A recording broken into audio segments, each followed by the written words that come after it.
So I was listening to another TikToker, and I wish I could remember her name, she talks about philosophy, religion, spirituality, all of the things. She's kind of deconstructed her own faith.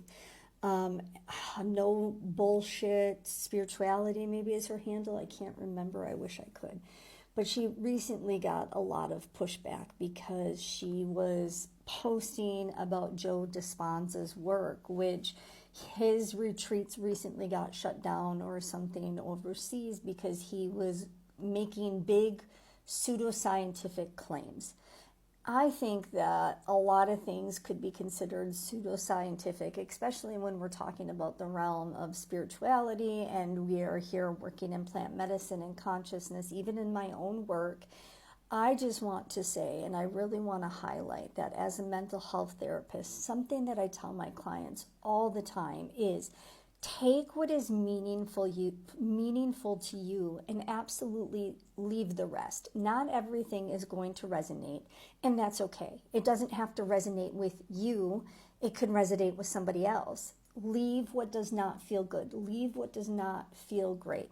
The other thing, when we are talking about non-ordinary states of consciousness, looking at universal laws and understanding, looking at laws of assumption, manifestation, relativity, there is a lot that quantum physics can have crossover with spirituality, and spirituality can have crossover with mental health, and it doesn't matter the starting point. They all inform one another, and that is really great. But I would also caution, on one hand, to be leery of anything that makes big, gigantic claims about who you are, your health, your mental health, your wellness. Part of my own spirituality and leaning into concepts of spirituality is that I really had to look at what is being said in spiritual spaces, what is being said in business spaces. Like I am in some business mentoring groups and this, that, and the other.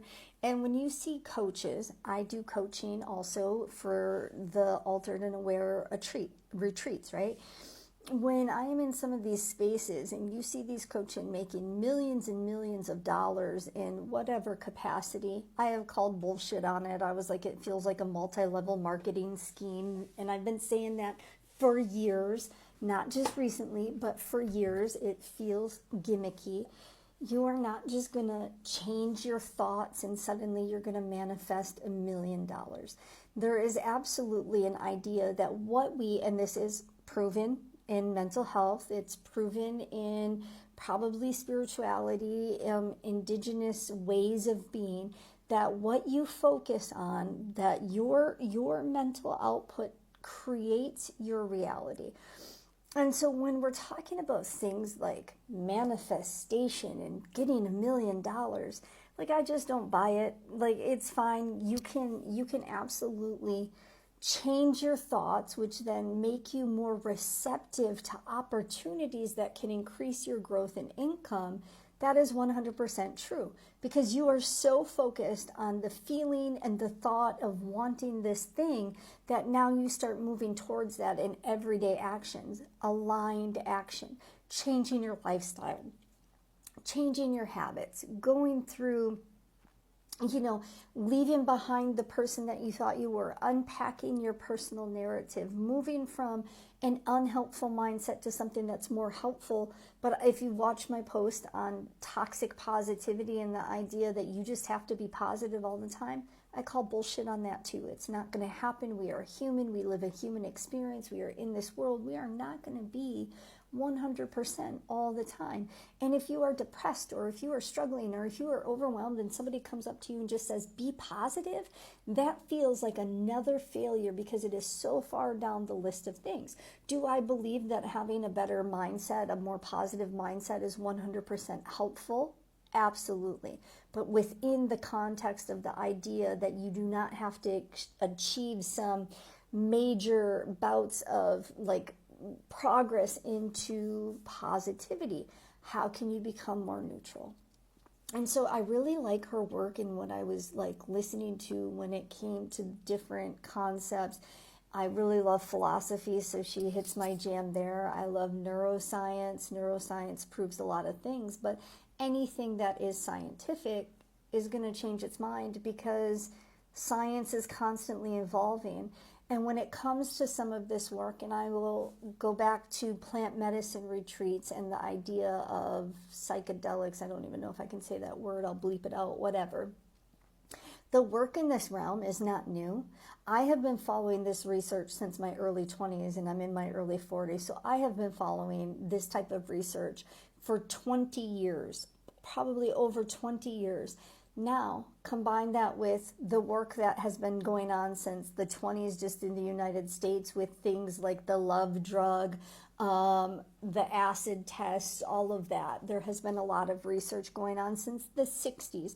Let's not forget that indigenous tribes have been using some of these plant medicines for as long as that they've been around, and they have great success. The difference is we don't look at that as being relevant because it's not tied to modern science. It's more tied to a pseudoscientific idea of spirituality because we don't understand it.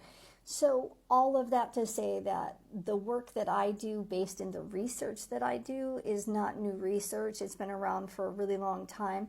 The concepts that I do talk about, however, when it comes to my own ideas of spirituality and the idea of how our mindset does shift and we create our own reality, is also based in a clinical perspective, but it's also based in some Eastern philosophies and spiritualities that I don't have anything to do with firsthand. They're just concepts that I have learned along the way in trainings and different things, right? And so I am rambling. If you followed that whole circle, that is totally awesome. Take what is relevant to you and leave the rest. That's all I have to say, and that's what I say to anybody. If I recommend a book, if I am selling a coaching program, if I am a mental health therapist, if I am writing my dissertation because I am finishing my doctorate degree in human studies and behavior, part of it's relevant, part of it's not. That's just the nature of research, right? So if any of this is helpful, like, follow, comment, share, it helps us. If you are interested in the work that I do, fill out the leads form. And if I can find her handle, I think she does fantastic work of sorting through what we have been taught, not taught, people making big claims about healing big diseases, with the power of thought. I don't know that there's a lot of research on that. That's probably why Europe decided not to have him at his retreats, because of the pseudoscientific claims. And I don't know, we're all just trying to live this world in the best way possible, and it's going to take a lot of different tools for a lot of different people. Some are helpful, some are not, and I'm just happy that you're here. Have a good one.